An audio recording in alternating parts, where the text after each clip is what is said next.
if we wait until the missiles are flying, you can see that it will be incinerated. It will be too late.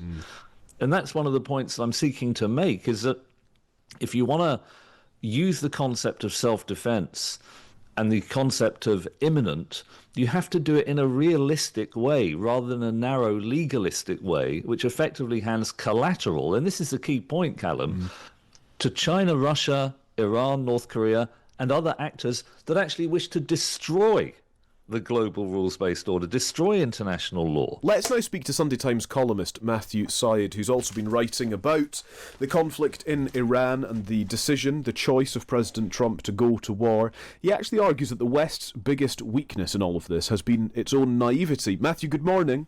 Good morning. So good to speak to you. Naive liberalism is at the core of your writing this morning. Shall we start on a sort of domestic, almost local politics level as to what you mean by naive liberalism, and then we can expand it into this international context? Well, we have opened our doors in the name of tolerance and liberalism to many people, immigrants, both with visas and family dependents and those coming illegally. And we think this is compassionate, and in a sense it is. I think we have good values, and much of this has been well-intentioned. But many of the people who have come in, not all by any means, don't share our values and have a completely different conception of the world. We've effectively been paying our taxes to people who have been fifth columnists, again a minority, but a dangerous minority, and I think we should acknowledge that. I was struck when thinking about this very interesting moment in world history of the pre-war period in a wonderful young philosopher in Vienna called Karl Popper, who lost much of his family actually later to the Holocaust, and in the post-war period, the immediate post-war period, published a book called The Open Society and Its Enemies. And he came up with what he called the paradox of tolerance. He was thinking about the Bolsheviks, Nazis, the fascists, and he said this liberal ideal of tolerance has an intrinsic contradiction, because if we extend unlimited tolerance even to those who are intolerant, then tolerance will be destroyed and the tolerant with it. And he said that if you want to be a true thoroughgoing liberal, when your enemies stop using persuasion and start using what he called fists and pistols, you have to be willing to shut them down. And I think we haven't stood up sufficiently to the Islamists in this country, and I know you wanted to start with a local analysis, but if you look internationally, it does seem to me that the regime in Tehran has gained the equivalent concept of international law, knowing that the West wouldn't wish to attack it because it was never quite an imminent threat on a narrow interpretation of that aspect of the UN Charter, if that makes sense, Calum. Yeah. But they were funding genocidal proxies. They were lying about their nuclear capacity. They masterminded the October the 7th atrocity. And we sat back and broadly let it happen. And so I think, if you like, Trump's diagnosis that the West has been naive, ultra-progressive, overly compassionate, I think has a great deal of cogency. Yeah, I think that the idea of imminent threat as well is one to dwell on for a minute or two, because threats will feel more imminent to some than to others. And while, the occasional Iranian spy being arrested in the UK may not feel as overtly threatening as being in Israel, and nuclear weapons are, effectively just down the road. So then the question of whose side are you on comes into play here as well. We've been discussing this idea of allyship and what it means in 2026. So an imminent threat to one, should it feel like an imminent threat to all? Well, you're right. That concept of imminent is absolutely fundamental about whether an attorney general, for example, would give a government legal cover to operationalise against a potential enemy. So let's think about that a little bit.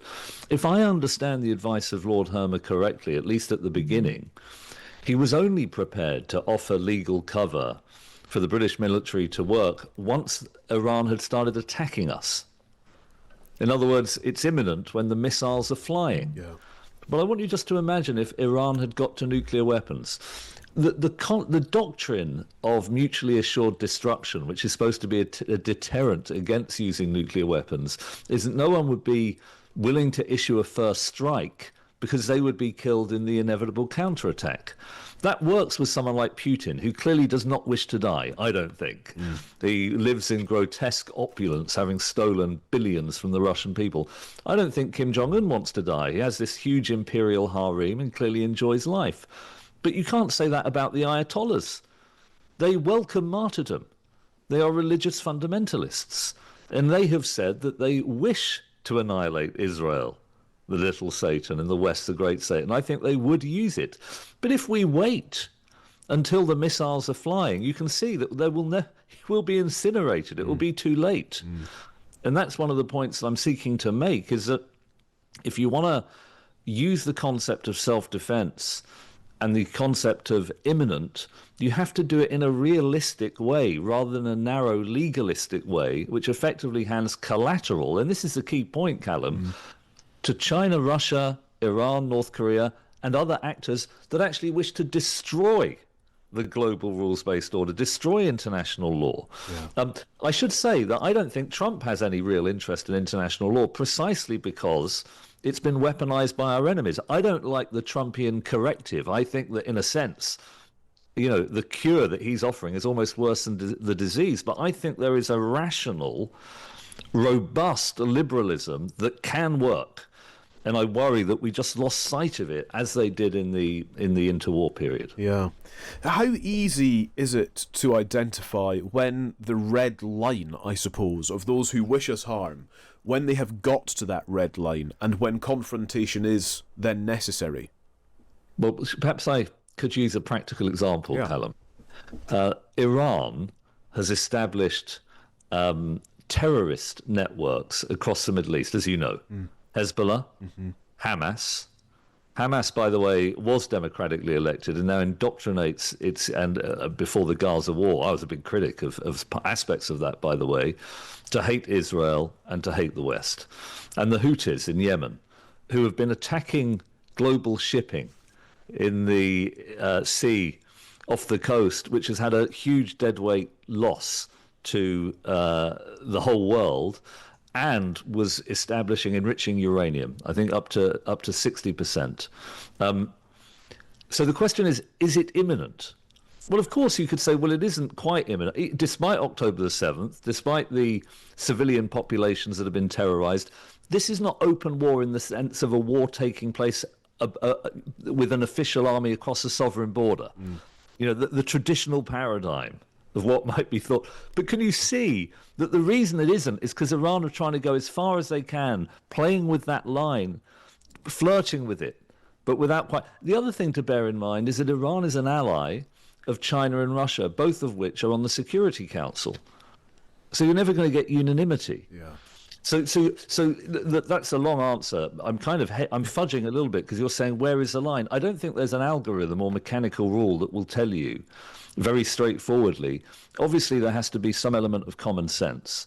But for me, it was pretty clear that Iran posed an imminent threat. Doesn't mean to say that I approve of how Trump is going about this, by the way. I've probably spoken to you before last week about some of my severe doubts about the difference between starting a war and having the plan for what happens in the aftermath. I don't think there has been much planning, and I don't think they've articulated the objectives anything like well enough. I also have severe doubts about Trump in other ways. But as I say, my reading of the zeitgeist is there are millions of people who think liberalism, hyperliberalism, ultra-progressivism under Cameron and Merkel and Obama and Biden went way too far, much to the disadvantage of the Western world.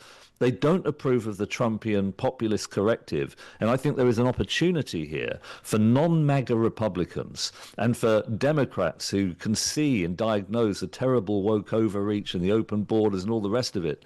And in this country could be the Conservative Party. It might be Reform if they moderate a little bit, but there's a massive opportunity for the West to have a reset. Yeah, and I think one of the other points that you're getting at there and that you write about is that liberalism doesn't need to mean limp and lame and woolly and all these sorts of things. Actually, there should be guiding principles in this context around public support and democratic consent and sort of due process to kind of going into a conflict such as this. You mentioned planning for the aftermath, etc. There are hard principles that can sit comfortably at the core of liberalism, and those are the things that have kind of been abandoned.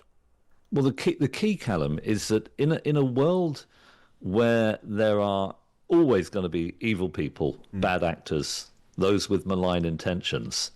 In order for liberalism to survive against its enemies, it must be strong. Yeah. And that means it has to incubate economic growth. It needs to be serious about the AI revolution. It needs to recognize when its borders are wide open and potentially subject to people coming in who don't share our values. You might call it muscular liberalism. I don't think Karl Popper, the philosopher I mentioned, by the way, Calum, I don't know if you've ever read Popper, The Open Society and Its Enemies. He wrote, as I mentioned, during the Second World War, actually. It was published just after the Second World War. But he also wrote wonderfully on the philosophy of science. He's probably the most influential philosopher of science of the 20th century. He's got an extraordinary way of writing. It's beautiful, intricate, and very inspiring to read. But he was by no means a limp liberal. He was a muscular liberal, a sinuous liberal. He believed in the idea that we should grant political freedom to other people, that we should resolve our differences through rational discourse. But he knew that some people would always wish to use guns and fists and pistols, and not persuasion, but, the edge of steel. Yeah. And he knew that liberalism needed to be strong enough to defy and defeat the enemies of the open society.